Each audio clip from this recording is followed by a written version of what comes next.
Sisi hiyo chapter tumeifunga. Sisi hakuna pahali pengine tunaenda. Hakuna mtu mwingine sisi tutaruhusu apelekwe pahali popote. That declaration was seen as the razor blade that cut the umbilical cord joining Kenya to the ICC.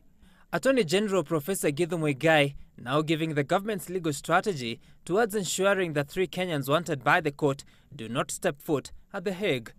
Now that you have finalized what you yourself said were the cases involving persons you considered to have had the highest responsibility, now give us the rest of the evidence that you have in respect of other persons.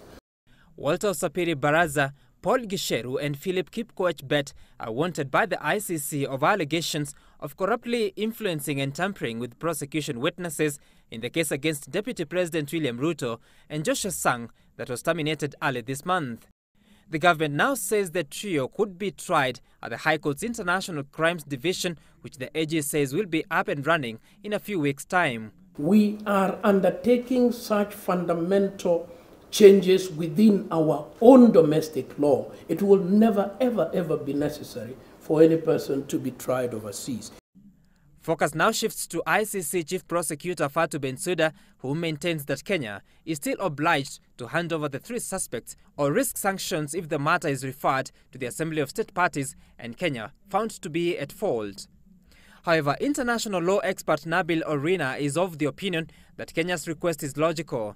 Orina feels it would be in the ICC prosecutor's interest to have the trio tried, which could be an opportunity for her to retake the case should Kenya fail to meet its obligations.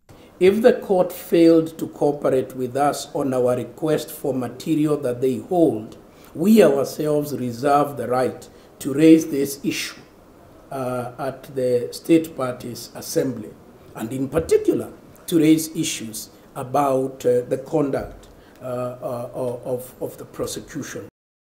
On the question of whether or not Kenya is seeking to withdraw from the Rome Statute and effectively from the ICC, the government says it supports an African Union initiative to foster reforms to the ICC and especially the Office of the Prosecutor. Will not take unilateral action on this issue until the discussion within the AAU has been exhausted. And depending on the outcome, Kenya reserves her right to act in her own national interest. And so a showdown looms between the Hague-based court and the Kenyan government, with ICC likely to accuse Kenya of non-compliance as a member state. The next few months will in more detail define the strained relations between Kenya and the ICC.